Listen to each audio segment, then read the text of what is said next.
Bismillahirrahmanirrahim. Assalamualaikum warahmatullahi wabarakatuh. Innal hamdalillah nahmaduhu wa nasta'inuhu wa nastaghfiruh wa na'udzu billahi min shururi anfusina wa sayyiati a'malina.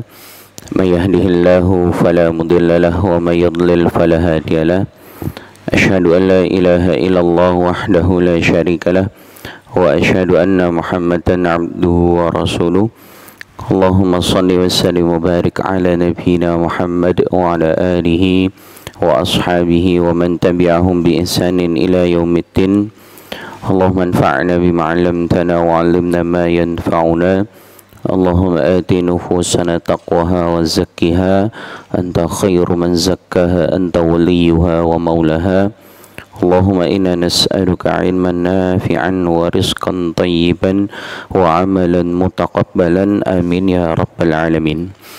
Alhamdulillah, kita awali taklim kita di malam yang semoga diberkahi oleh Allah Subhanahu wa taala. Kita awali dengan bersyukur kepada Allah Subhanahu wa taala. Kita diberikan nikmat sehat, diberikan nikmat umur panjang dalam amal solih, serta kenikmatan yang tidak bisa diukur dengan harta, yaitu nikmat iman, nikmat Islam, hidayah, bisa sama-sama menunaikan salat maghrib berjamaah, kemudian dengan duduk sejenak mendengarkan ayat-ayat Allah dan hadis-hadis Nabi Sallallahu Alaihi Wasallam. Mudah-mudahan apa yang kita ikhtiarkan ini dicatat di sisi Allah Subhanahu wa taala menjadi amal solih yang kita harapkan bersama kelak akan memberatkan timbangan kebaikan kita di akhirat, menjauhkan kita dari siksa api neraka, serta membawa kita masuk ke surganya Allah Subhanahu wa taala. Amin ya rabbal alamin. Jamaah hafidhakumullah, sebagaimana tadi disampaikan, kami diminta untuk menggantikan guru kami Ustaz Wafi Marzuki Amar hafidhahullah ta'ala. Mohon izin, ada orang tua kami Pak Vario, kemudian Pak Hoiril. Kalau yang sebelumnya minta kami untuk menggantikan juga, waktu itu posisinya ngapunten masih di Mbabat, jadi tidak bisa. Ini tadi 10 menit rasanya 10 menit, tapi kayaknya posisinya dekat, ya insya Allah bisa. Makanya ini juga ngampun, mohon maaf pakaiannya gini karena tadi pakaian itu sedang santai terus ditelepon, ya sudah berangkat, bismillah. Baik, jamaah hafidhakumullah, insyaallah sampai nanti menjelang isya kita akan kami enggak menggantikan Ustaz Wafi secara keilmuannya karena enggak bisa dibandingkan dengan beliau. Insyaallah beliau guru kami dulu waktu di perkuliahan, jadi di Umsida dulu itu dua pakar hadisnya, pertama Dr. Zainuddin, kemudian ketika beliau dipanggil lagi ke Madinah, nah yang gantikan itu Ustadz Wafi. Jadi dua-duanya kami belajar kepada beliau. Insyaallah malam hari ini kita akan belajar tentang salah satu yang memang adalah fitrah kita. Jadi kalau kemarin Sabtu itu di An-Nur ditanya siapa yang masuk surga sama Ustadz Adidot, semuanya ngacung, ya semua. Itu fitrah. Jadi keinginan untuk masuk surga itu adalah fitrah. Jangankan orang yang beriman, orang dalam keadaan mabuk itu, dalam keadaan mabuk, mendem, megang botol khamr itu, kalau ditanya mau masuk surga mau masuk neraka, dia akan jawab ingin masuk surga. Jadi kalau ada orang gak apa-apa aku tak mlebu neraka, itu keluar dari fitrahnya itu. Baik. Kita akan bahas satu ayat saja, ya ndak panjang-panjang, satu ayat di surat Fatir, surat ke 35 kalau dari urutan Al-Qur'annya. Kalau dari urutan turunnya, surat Fatir ini ada di urutan ke 45, jadi masih masuk bagian dari surat-surat Makkiyah. Jadi ada kitab namanya Kaifa Yubarrijul Quran Al-Haya, diantaranya itu menyusun Al-Quran berdasarkan urutan turunnya. Kalau yang di mushaf kita itu kan urutan mulai dari Al-Fatihah, Al-Baqarah sampai kemudian An-Nas. Itu urutan mushaf. Ini urutan turunnya. Surat Fatir ayat ke-32. Insyaallah ada Al-Qur'an di sini, jangan bisa buka ya. Jadi kami berhusnudzon kalau tidak buka Quran berarti sudah hafal. Sudah hafal. A'udzubillahi minasyaitonir rajim. Tsumma awrasnal kitaba alladhina istafaina min ibadina faminhum zalimun li nafsihi wa minhum muqtasid wa minhum sabiqun bil khairati bi idznillah dzalika huwal fadlul kabir. Kita tadabburi, jadi kami tidak menafsirkan. Kalau menafsirkan itu butuh perangkat yang sangat detail, jadi kita coba untuk mentadabburinya. Allah Subhanahu wa taala sampaikan summa awrasnal kitaba alladzina istafaina min ibadina. Kemudian kami wariskan kitab Al-Qur'an ini alladzina istafaina min ibadina kepada hamba-hamba kami yang terpilih, yaitu orang-orang yang beriman. Kemudian Allah Subhanahu wa taala menyebutkan di situ ada 3 golongan yang menerima Al-Qur'an. Kemudian ada 3 golongan. Faminhum zalimul linafsi. Yang pertama, di antara mereka itu ada yang mendolimi dirinya sendiri. 1. Yang kedua, wa minhum muqtasid. Yang kedua adalah golongan yang pertengahan, tengah-tengah. Dan yang ketiga, wa minhum sabiqum bil khairat. Dan yang ketiga adalah golongan mereka yang lebih dahulu dalam berbuat kebaikan. 3-tiganya itu ya biidznillah, karena izin dari Allah Subhanahu wa taala. Dzalika huwal fadlul kabir, yang demikian itu adalah karunia yang amat besar. Kita ambil salah satu penjelasan dari ulama tafsir, yaitu Imam Nukatsir rahimahullah taala, ketika beliau menafsirkan ayat ini, ayat ke-32 dari surat Fatir, beliau membawakan diantaranya riwayat dari Imam Ahmad dari sahabat Abu Sa'id Al-Khudri radhiyallahu ta'ala anhu, ketika Nabi sallallahu alaihi wasallam membacakan ayat tsumma awrasnal kitaba alladzina istafaina min ibadina faminhum zalimun li nafsihi wa minhum muqtasid wa minhum sabiqum bil khairati biidznillah. Rasulullah kemudian menyampaikan haula'i kulluhum bimanzilatin wahidatin. 3 golongan ini semuanya berada di satu tempat, bukan tempat di dunia tapi nanti di akhirat. Semuanya itu berada di satu tempat. Tempat yang seperti apa? Wa kulluhum fil jannah. Semuanya ada di surga. Yang mendolimi dirinya sendiri, pertengahan, dan yang lebih dahulu dalam kebaikan, semuanya berada di satu tempat, semuanya ada di surga. Kemudian jamaah hafizakumullah, timbul pertanyaan, kalau memang semuanya berada di satu tempat, kenapa dibagi jadi 3? Monggo ada yang mau jawab. Kalau memang semuanya kabeh mlebu surga, kenapa harus dibagi-bagi jadi 3? Kemudian para ulama menyampaikan, memang semuanya itu masuk surga. Karena sebagaimana yang Nabi sallallahu alaihi wasallam sampaikan, kullu ummati yadkhulunal jannah illa man aba. Semua umatku itu bakalan masuk surga kecuali yang enggak mau. Loh, berarti ada enggak mau umatnya Nabi Muhammad masuk surga? Ya, ada. Itu yang kemudian jadi pertanyaan dalam diri para sahabat saat itu. Ya Rasul, apakah ada orang yang nggak mau masuk surga? Wong orang yang melakukan kemaksiatan, jangankan yang melakukan kemaksiatan, sing nglakoni syirik itu loh, yang melakukan kesyirikan itu saja ingin masuk surga. Tapi Rasul sampaikan kecuali yang tidak mau. Loh, yang nggak mau ini seperti apa? Rasul sampaikan, man ata'ani dakhalal jannah wa man asani faqad aba. Yang taat kepadaku, kata Rasulullah, itulah yang mau masuk surga, sementara yang bermaksiat kepadaku itu yang enggan masuk surga. Nah, kalau memang semuanya masuk surga, kenapa kemudian harus dibagi jadi 3 golongan? Para ulama kemudian menyampaikan, memang semuanya masuk surga, tapi caranya beda-beda. Ada yang masuk surganya langsung patas, nggak pakai ditanya, nggak pakai mampir dulu, langsung masuk surga. Wah, ini harapan kita ini.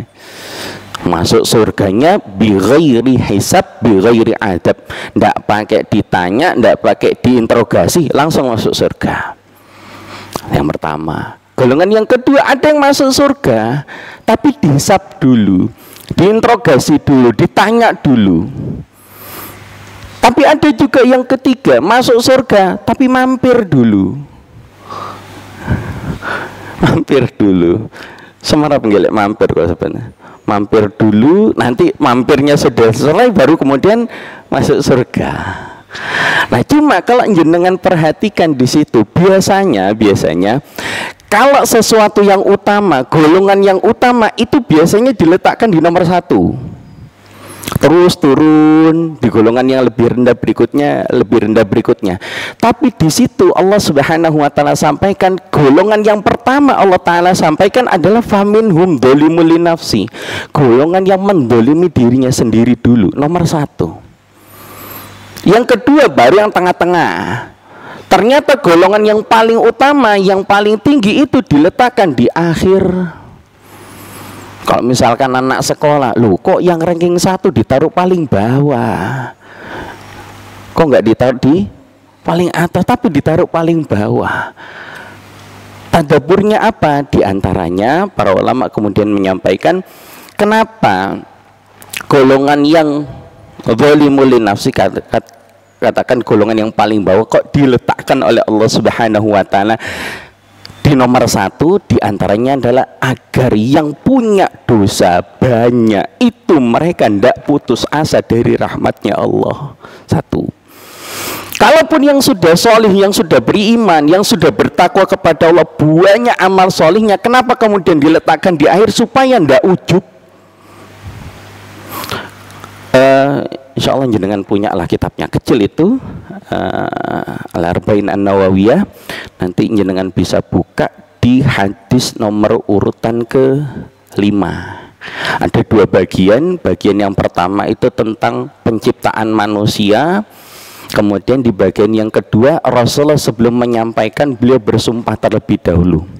Fa wallahi, maka demi Allah, wa inna ahadakum la ya'malu bi amali ahlil jannah hatta yakuna bainahu wa baina illa dhira' fayasbiqu alaihi alkitab fayamalu bi amali ahlin dan hatta yadkhuluha. Kata Nabi sallallahu alaihi wasallam, wa inna ahadakum, sungguh ada di antara kalian, la ya'malu bi amali ahlil jannah, banyak melakukan amalan penduduk surga, banyak melakukan amal solih, hatta yakuna bainahu wa baina dhira', sampai jarak antara dirinya dengan surga itu tinggal 1 dhira'. 1 dhira' itu cuma segini tuh. Enggak usah pakai mencolot, jenengan ngelangkah itu sudah cukup 1 dhira'. Tetapi di jarak 1 dhira' itu fayasbiqu alaihil kitab, takdir Allah berkata lain, fayamalu bi amali ahlin nar hatta yadkhuluha, dia mengerjakan 1 amalan penduduk neraka sampai kemudian dia masuk neraka. Yang pertama. Loh, kok bisa seperti itu? Ya bisa. Itulah kenapa di antara hikmahnya kita setiap hari itu jamaah hafidzakumullah berdoa minta kepada Allah agar diberikan hidayah, ihdinas siratal mustaqim.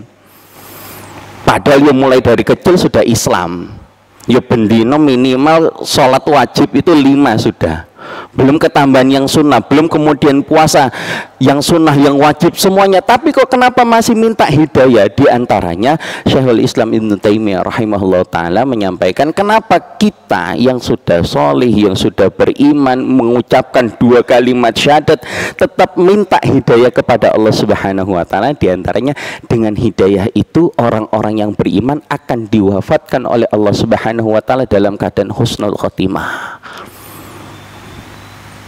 Itu kenapa? Karena keadaannya banyak jamaah fizakumullah. Sebagaimana yang diceritakan oleh seorang tabi'ut tabi'in namanya Abdah bin Abdurrahim. Dia punya teman, kemudian temannya ini dalam sebuah peperangan, nggak disebutkan perangnya itu perang apa, tapi melawan orang-orang Romawi. Nah, orang-orang Romawi itu sebelum perang punya strategi terlebih dahulu. Strategi ketika sebelum perang itu, di antara strateginya itu sebelum perang dijewer satu wanita-wanita Romawi. Tujuannya untuk apa? Untuk menggoda kaum muslimin. Jewer wanita-wanitanya, ya sudah tahu lah wanitanya Romawi itu kan ya memang sudah terkenal cantik. Ya namanya laki-laki, kemudian ada yang tergoda. Didatangilah temannya Abdah bin Abdurrahim ini menemui satu wanita Romawi itu menyatakan keinginannya untuk memperistri. Tapi wanita Romawi ini nyampaikan tidak bisa. Loh, kenapa tidak bisa? Yo karena kamu Muslim, saya Nasrani. Caranya gimana? Keluar dari Islam, masuk kemudian ke Nasrani. Sampai kemudian ya benar-benar masuk ke dalam Nasrani. Akhirnya yang awalnya berada di barisan kaum muslimin sekarang berada di barisannya orang-orang Romawi. Sampai kemudian di malam harinya, karena sudah terjadi pernikahan, mau didatangi istrinya itu. Qadarullah ternyata rumahnya itu ada 2 lantai, jatuh Pak. Jatuh meninggal, istrinya belum disentuh, tapi sudah mati, tapi sudah kadung murtad. Nah, itu. Itulah pentingnya jamaah fiddillah, kita minta hidayah. Tetapi ada keadaan yang kedua, kata Nabi sallallahu alaihi wasallam, wa inna ahadakum la ya'malu bi amali ahlin nar hatta yakuna bainahu wa baina illadzi fa yasbiqu alaihi alkitab fa ya'malu bi amali ahlil jannah hatta yadkhuluha. Ada di antara manusia itu yang banyak melakukan amalan-amalan penduduk neraka sampai jarak antara dirinya dengan neraka itu tinggal 1 dhira itu. Tapi kemudian takdir Allah berkata lain, dia melakukan 1 amalan penduduk surga sehingga kemudian dia masuk ke dalam surga. Kalau di kisahnya Rasulullah itu ketika di perang Uhud ada namanya Usailim bin Abdul Ashhal. Itu sahabat yang keningnya itu 1 kali saja belum pernah digunakan untuk sujud. 1 kali itu belum pernah dipakai sujud. Karena ketika dirinya masuk Islam itu belum ada 24 jam. Ketika ditanya setelah mengucapkan 2 kalimat syahadat, Usailim bertanya sama Rasulullah, as-shalah, salat wa ya Rasulullah? Belum. Terus apa yang harus dilakukan? Itu ambil pedang, ikut berjihad di perang Uhud. Akhirnya ikut berperang di perang Uhud, menemui mati syahidnya padahal belum sholat. Tapi kenapa kemudian bisa masuk Islam? Kenapa kemudian dapat hidayah oleh Allah Subhanahu wa taala? Yaitu tadi hikmahnya. Kalaupun yang sudah banyak dosanya, jangan berputus asa. Sebaliknya kalau yang sudah mengerjakan amal sholih, jangan kemudian terkena sifat ujub. Itu hikmahnya kenapa kemudian zalimul linafsih didahulukan sementara yang sabiqum bil khairat diletakkan di akhir. Kemudian jamaah fidakumullah, kita bahas ternyata Allah Subhanahu wa taala membagi orang-orang yang masuk surga itu ke dalam 3 golongan. Yang pertama yaitu zalimul linafsih, mereka yang mendolimi dirinya sendiri. Apa kata Imam Nukatsir rahimahullah ta'ala? Kezaliman yang dilakukan adalah bil ma'asi allati hiya dunal kufur. Kezaliman yang dilakukan itu adalah kemaksiatan, tetapi tidak sampai ke kufuran, tidak sampai ke kafiran. Memang punya dosa banyak, tapi dosanya bukan dosa kafir, bukan kesyirikan, karena nanti beda. Kalau orang meninggal dunia bawa dosa syirik, bawa dosa kekafiran, yaitu nggak akan diampuni oleh Allah. Sebagaimana yang Allah Subhanahu wa taala sampaikan di surat An-Nisa di ayat yang ke-48. Innallaha la yaghfiru an yushraka bi wa yaghfiru ma duna dzalika liman yasha wa may yusyrik billahi faqad iftara itsman 'azima. Sesungguhnya Allah tidak mengampuni dosa syirik. Dosa syirik nggak diampuni oleh Allah. Meninggal dunia bawa dosa syirik, belum sempat bertaubat, itu nggak akan diampuni oleh Allah Subhanahu wa taala. Tetapi dosa selain syirik itu diampuni oleh Allah. Masih kitab yang sama, Al-Arba'in An-Nawawiyah. Nanti hadis yang paling terakhir, hadis ke-42. Itu digambarkan, hadisnya hadis qudsi, digambarkan laudzunubuka ananas sama. Kalau misalkan dosamu, kata Allah Subhanahu wa taala, itu ditumpuk ke atas gini, itu sampai menyentuh langit. Atau dosamu ketika dikumpulkan itu bikurabil ardi khotoya, dikumpulkan ternyata sampai sepenuh bumi. Kita ngelihat Sidoarjo saja itu sudah luas. Bagaimana orang punya dosa, saking banyaknya dosanya itu sepenuh bumi. Tsummalakitani lam tusyrik billahi syai'an, kemudian dia mendatangi kepadaku tidak membawa dosa syirik satupun. Dosa syirik, enggak bawa dosa syirik. Memang dosanya banyak tapi bukan dosa syirik. La ataituka biqurabiha maghfirah, akan aku datangkan juga sepenuh bumi itu ampunan. Jadi ini tadi, kalaupun sudah punya dosa, jangan berputus asa. Dan juga jangan kemudian, wah, wong iki kakean dosa, calonin rokok. Nah, tidak boleh kayak gitu. Karena yang berhak mencap ini ahli surga, ini ahli neraka bukan kita, tapi Allah Subhanahu wa taala. Kita yang sudah soleh jangan ujub juga. Khawatirnya nanti ya terkena yang namanya talbisul iblis, jaring-jaringnya iblis. Tetapi kita belajar ternyata sebanyak apapun dosa seseorang, selama dia tidak melakukan kesyirikan, akan didatangkan juga ya ampunan sepenuh bumi itu juga. Asal syaratnya satu tadi itu, tidak ada dosa syirik. Makanya kenapa kemudian ada golongan yang dia masuk surganya itu terakhir. Hadisnya cukup panjang, nanti hadis tentang, kalau misalkan paling gampang itu, misalkan tidak ada kitabnya, jangan bisa ketik di Google itu hadis tentang Nahrul Haya. Nahrun itu sungai, haya itu kehidupan. Itu hadis tentang orang yang sudah wis wajur mumur disiksa nang neraka, tapi punya iman sekalipun cuma satu titik saja. Nggak punya dosa syirik, cuma dosanya banyak.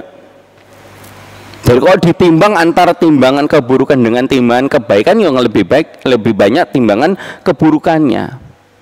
Mampir dulu lah tadi itu. Nah, cuma mampir di sana itu beda dengan mampir di dunia.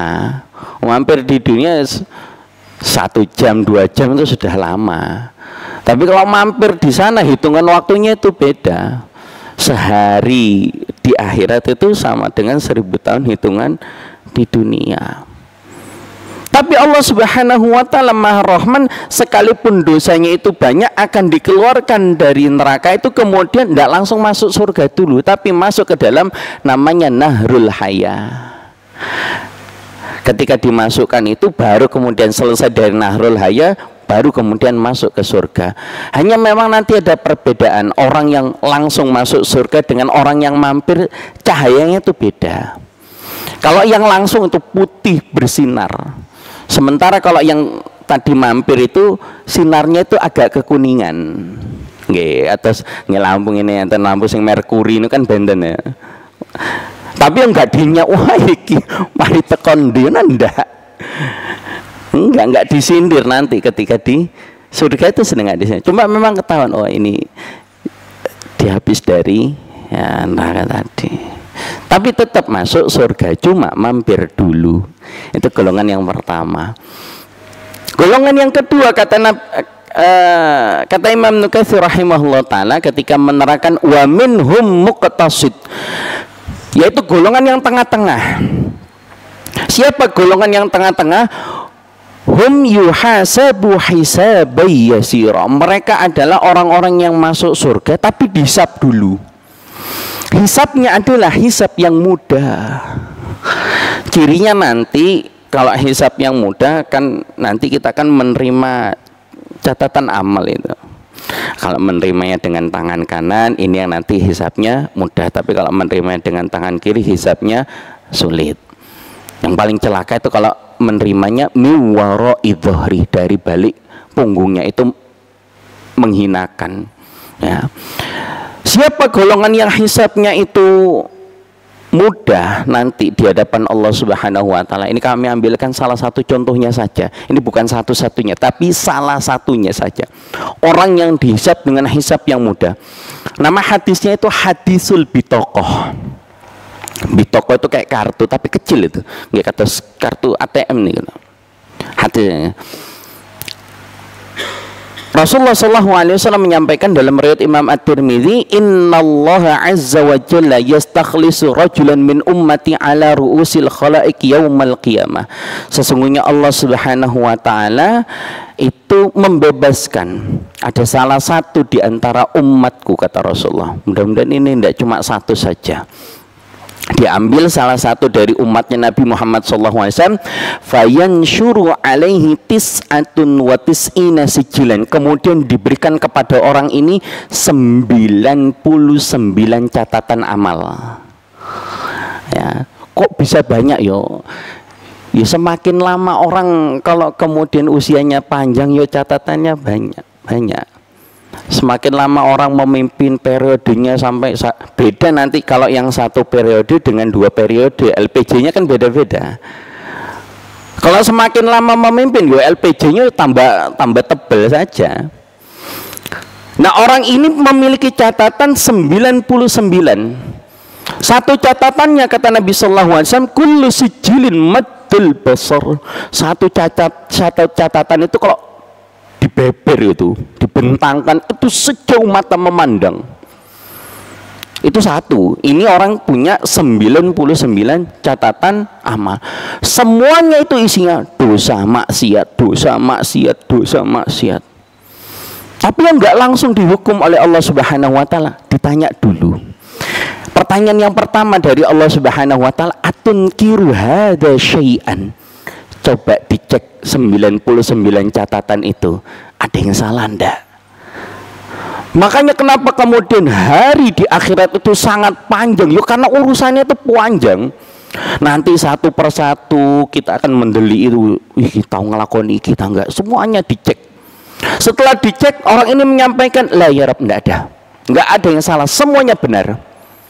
Masih ditanya lagi oleh Allah Subhanahu wa taala, adzalamatka al-hatafadil hafidun, apakah malaikat yang aku tugaskan untuk mencatat itu, yang sebelah kanan dan sebelah kiri, itu berbuat zalim sama kamu enggak? Coba dicek lagi, barangkali ada yang ditambah, ada yang dikurangi, dicek lagi, cek lagi, enggak, sudah benar ya Allah. Masih ditanya lagi oleh Allah Subhanahu wa taala yang ketiga, alakal hasanah, punya kebaikan enggak? Ini 99 catatan isinya dosa kabeh. Punya kebaikan ndak? Orang ini nyampaikan, mungkin sudah pesimis, semua masuk neraka. Orang ini nyampaikan lagi, ya Rabb, ndak, saya ndak punya kebaikan. Kalaupun ada itu apa dibandingkan 99 catatan dosa ini. Tapi Allah Subhanahu wa taala sampaikan, la dzulma hadzal yaum, hari ini kamu nggak akan didolimi. Sebagaimana surat yang kita hafal, faman ya'mal mithqala dzarratin khairan yarah wa man ya'mal mithqala dzarratin syarran yarah. Kebaikan keburukan sekecil apapun akan diberikan balasan. Akhirnya punya satu kebaikan, cuma satu tok kebaikannya. Dan kebaikan itu dirupakan bitokoh. Sudah selesai ditanya, diinterogasi, mulailah ditimbang amalnya. Keburukan, kebaikan. 99 catatan keburukan, catatan dosa di satu daun timbangan. Ketika diletakkan di toko satu kartu itu, kemudian kata Nabi sallallahu alaihi wasallam, fatoshat tis'atu wa tis'ina sijilan. Ketika satu kartu ini diletakkan di daun timbangan kebaikan, 99 catatan dosa ini kemudian mencetat. Kalah berat. Nah pertanyaannya, gimana caranya dapat kartu ini? Nah. Iya, kalau kartu etol jenengan bisa beli di minimarket. Kalau kartu ini kan tidak ada. Ternyata di kartu itu jamaah fidakumullah ada tulisannya. Tulisannya apa? Di dalamnya fiha asyhadu alla ilaha illallah wa anna muhammadan abduhu wa rasuluh. Ternyata di dalam kartu itu ada tulisannya 2 kalimat syahadat.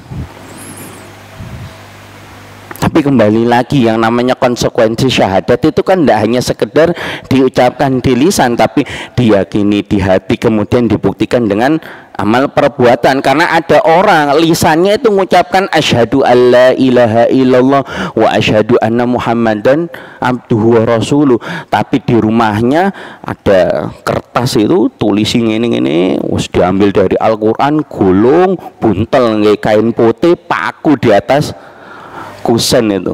Ngopo? Cek tolak bala. Ada yang kayak gitu. Padahal lisannya mengucapkan asyhadu alla ilaha illallah. Atau yang dulu zaman yang masih ada aki-akian lho. Nah, wah iki nggo tolak bala, iki lancar rezeki, gue enteng jodoh. Enggak kayak gitu. Makanya kenapa kemudian 2 kalimat syahadat itu jamaah fidakumullah ada namanya rukun an-nafyu, ada rukun al-isbat. Kita ambil satu saja, yang kalimat la ilaha illallah. 2 rukun ini tidak boleh ditinggal, dua-duanya harus ada, itu satu paket. Apa rukun an-nafyu? La ilaha, itu menafikan, meniadakan segala macam sesembahan, apapun itu, nomor 1 dulu. Yang kedua adalah rukun al-isbat, menetapkan satu-satunya yang berhak disembah illallah, kecuali Allah. Makanya tidak boleh dipisah ini. Nah, ini pentingnya ketika ngaji itu. Ya, ngaji misalkan ngaji la ilaha illallah itu tidak hanya sekedar lisannya saja mengatakan la ilaha illallah, tetapi fa'lam, maka ilmuilah, punya ilmunya dulu. Harus ada ilmunya supaya apa? Kartu yang tadi itu ya bisa kita dapatkan yang nggak hanya sekedar diucapkan la ilaha illallah, tapi faham dengan konsekuensinya. Tapi kita belajar jamaah fidakumullah. Golongan yang kedua, ada orang-orang yang hisabnya itu mudah, dosanya memang banyak, tapi ketika diinterogasi, ditanya oleh Allah Subhanahu wa Ta'ala, dapat pertanyaan itu yang mudah-mudah. Oh, jenengan dulu kalau ditawari guru waktu di sekolah itu kan, mau ulangan soalnya gampang apa yang sulit, pasti kita jawab yang gampang-gampang aja. Kalau pertanyaan dunia saja kita ingin pertanyaan yang gampang-gampang, masa pertanyaan di akhirat terus minta ya Allah kasihkan saya soal yang susah-susah, ya enggak lah. Padahal ini ya soalnya itu sudah paten, sudah tidak bisa dirubah. Pertanyaan di alam kubur jenengan sudah dapat bocoran nih, sudah cuma 3 kan pertanyaannya, man rabbuk wa man nabiyuk wa madinuk.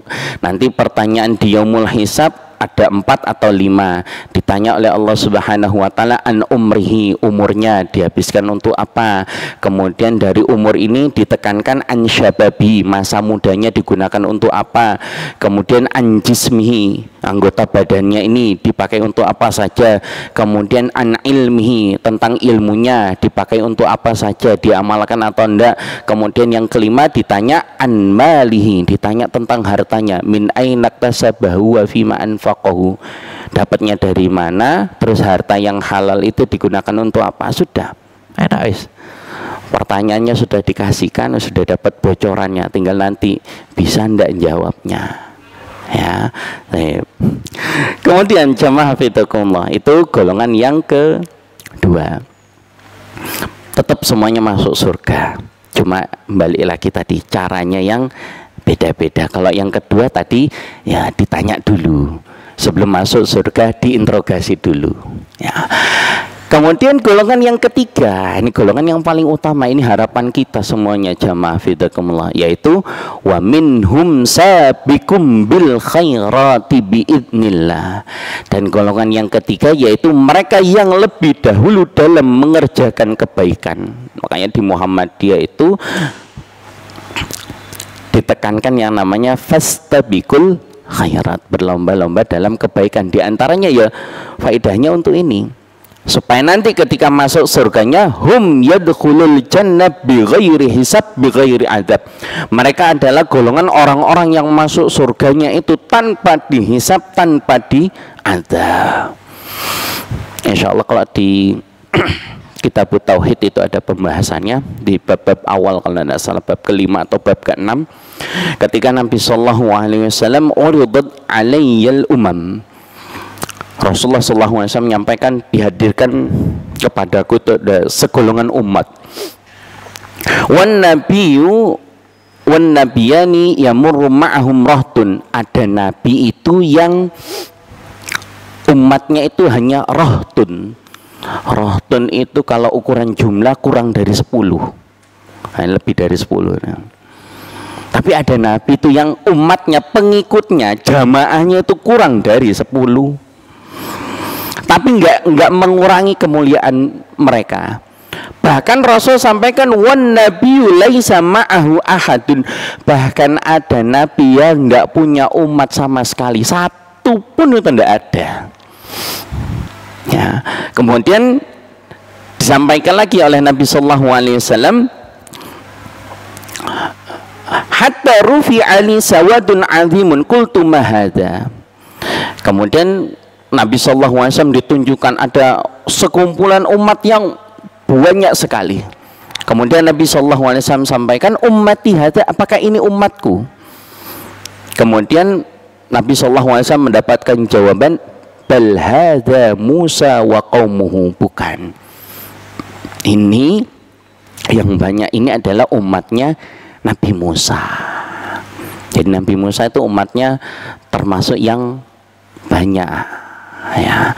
Kemudian ditunjukkan lagi, kilan duru ilal ufuk fa idza sawadun yamlul ufuki thumma qila li undur hadza hahuna wa hahuna fil ufuqis samai fa idza sawadun qad malal ufuqi wa qila hadhihi ummatuk. Kemudian Nabi Muhammad ditunjukkan lagi ada segolongan umat yang jauh lebih banyak dibandingkan umatnya Nabi Musa.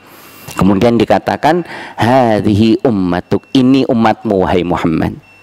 Kemudian wa ma'ahum yadkhulul jannah min haula'i sab'una alfan bighairi hisab bighairi adab.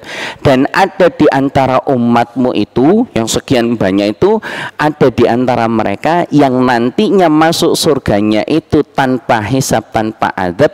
Jumlahnya ada 70.000. Kemudian para sahabat ketika mendengar itu omong-omongan, wah siapa mereka ini, kok enake masuk surganya tanpa hisab, tanpa azab. Ada yang kemudian mengatakan, wah inilah orang yang mulai sejak kecil lahir sampai meninggal dunia itu masuk Islam, beriman kepada Allah, enggak melakukan kesyirikan. Sementara para sahabat itu kan enggak semuanya dari lahir Islam. Ada yang mantan orang musyrik. Umar bin Khattab itu kan juga pernah nyembah berhala. Masih omong-omongan karena ditinggal oleh Rasulullah. Kemudian Rasulullah balik lagi ke masjid, dilihat para sahabatnya itu masih membicarakan tentang siapa yang masuk surganya tanpa hisab, tanpa adab. Kemudian Rasulullah SAW mengatakan, humul ladzina la yastarqun wala yatatayyarun wala yaktawun wa ala rabbihim yatawakkalun. Kata Nabi SAW, mereka yang masuk surganya tanpa hisab, tanpa azab adalah satu, ini amalan utamanya, mereka adalah orang-orang yang tidak minta diruqyah, tidak minta ya. Yang kedua, wala yatatayyarun, tidak percaya tatoyur, kesialan karena entah itu hewan, angka, posisi rumah, pohon-pohon tertentu, Anda ada, nggak percaya dengan hal yang seperti itu. Kemudian wala yaktawun, tidak berobat dengan cara dikai. Dan yang keempat adalah wa ala rabbihim yatawakkalun. 1, 2, 3 insyaallah sudah pernah dijelaskan. Kami sampaikan yang keempat, wa ala rabbihim yatawakkalun. Tawakal yaitu orang sering mengartikan tawakal itu ya sudah pasrah tanpa kemudian ada usaha.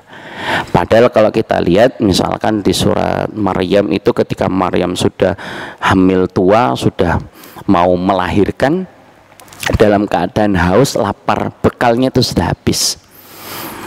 Ada di surat Maryam itu, kami agak lupa ayatnya, ayat keberapa, Allah Ta'ala perintahkan kepada Maryam, wahuzzi ilaiki bijid'i nakhlatin tusaqit alaiki rutaban janiyya. Allah perintahkan kepada Maryam, wahai Maryam, goyangkanlah pangkal pohon kurma itu. Tusaqit alaiki rutaban janiyya, niscaya rutab kurma muda yang sudah masak itu akan jatuh, kamu bisa nikmati itu. Itu kalau kita mengartikan hanya sekedar menggunakan akal saja, tidak mungkin jatuh. Jangankan perempuan, kami pernah nyoba itu pohon kurma itu yang ada rutopnya, digoyangkan gak goyang, Pak. Laki-laki nggak goyang itu, diworokan nggak goyang, nggak jatuh. Terus gimana rutop ini bisa jatuh itu? Sampai dengan sekarang tidak ada orang panen kurma itu pangkalnya digoyang-goyang, itu nggak ada. Pasti naik. Tapi Allah Ta'ala perintahkan kepada Maryam ini sebagai sunatullah, artinya ditempuh dulu sababnya. Untuk mendapatkan hasil harus ada ikhtiarnya dulu, dan ikhtiar itu nggak harus kemudian masuk akal. Maryam perempuan dalam keadaan hamil, lemas, disuruh goyangkan kurma. Kalau kemudian harus diterjemahkan dengan akal, sing bener ae po, kan nggak mungkin. Tapi butuh sunatullah. Mau dapat hasil yo ikhtiar dulu. Akhirnya apa ya, memang Maryam goyangkan. Yang penting usaha dulu lah. Hasil itu nanti kita kembalikan kepada Allah Subhanahu wa Ta'ala. Akhirnya rutop itu jatuh. Itu namanya tawakal. Yang pertama diingat itu bukan yo opo carane, tapi bismillah lakukan, itu tawakal. Makanya kenapa kemudian kalau kita lihat perjalanan Rasulullah itu, di dalam kehidupannya orang-orang yang beliau kasih semuanya meninggal. Supaya apa? Allah Subhanahu wa Ta'ala mentarbiyah nabinya, kalau punya masalah yang diingat pertama kali adalah Allah. Nah kita ini kalau punya masalah ingat pertama kali siapa? Andi tonggo ini saya kena isili duit. Jangan perhatikan Rasulullah ketika dalam kandungan itu sudah kehilangan ayahnya, usia 2 tahun ibunya meninggal, sedang disayang-sayang sama mbahnya, mbahnya diambil, sedang dalam perlindungan pamannya Abu Thalib juga diambil, sedang bersama istrinya sebagai teman dalam berdakwah, istrinya juga diambil. Supaya apa? Itu tadi diantara hikmahnya. Kalau Nabi Muhammad SAW punya masalah, yang diingat pertama kali bukan manusia tapi Allah, itu namanya tawakal. Dan diantara ciri orang yang masuk surganya tanpa hisab, tanpa azab adalah wa ala rabbihim yatawakkalun. Wallahu a'lam bishawab. Mudah-mudahan bermanfaat. Diantara memang kalau kita ingin masuk ke surganya Allah Subhanahu wa Ta'ala, satu sebagai penutup, kitab judulnya Mujibatul Jannah fi Tau'is Sunnah. Insyaallah mungkin Satrauf biasanya membahas kitab ini. Itu ada bagian, karena ada isinya itu, kalau judulnya 62, tapi kalau jenengan buka itu sampai 64 atau 66 itu. Di antaranya itu kalau ingin masuk surga ada amalan, yaitu minta surga, berdoa. Disebutkan di situ ada riwayat dari Imam Ahmad, Imam An-Nasai dari sahabat Anas bin Malik radhiyallahu taala anhu, Rasulullah sallallahu alaihi wasallam bersabda, "Man sa'alallahul jannah." Siapa yang minta surga kepada Allah salasa marratin, 3 kali. Allahumma inni as'alukal jannah, Allahumma inni as'alukal jannah, Allahumma inni as'alukal jannah. Minta surga ke Allah 3 kali. Qalatil jannah, maka surga akan berkata kepada Allah, Allahumma adkhilhul jannah, ya Allah masukkan orang ini ke surga. Sebaliknya, wa man istajara minan nar thalatha marratin, siapa yang berlindung kepada Allah dari neraka 3 kali, Allahumma ajirni minan nar, Allahumma ajirni minan nar, Allahumma ajirni minan nar, maka neraka akan berkata, Allahumma jirhu minan nar, ya Allah jauhkanlah orang itu dari neraka. Jadi kalau memang ingin kita masuk surga, ya minta ke Allah Subhanahu wa taala agar diri kita dimasukkan ke surga. Kalau memang ingin terhindar dari neraka, ya minta juga kepada Allah agar diri kita dihindarkan dari nerakanya Allah Subhanahu wa taala. Wallahu a'lam bishawab. Mudah-mudahan bermanfaat. Sedikit yang bisa kami sampaikan, mudah-mudahan jadi tambahan amal soleh serta pahala di sisi Allah Subhanahu wa taala, serta mudah-mudahan kita diberikan kemudahan dan kelancaran perjalanan kita nanti menuju surganya Allah Subhanahu wa taala. Amin ya rabbal alamin. Kita akhiri dengan doa kafaratul majelis.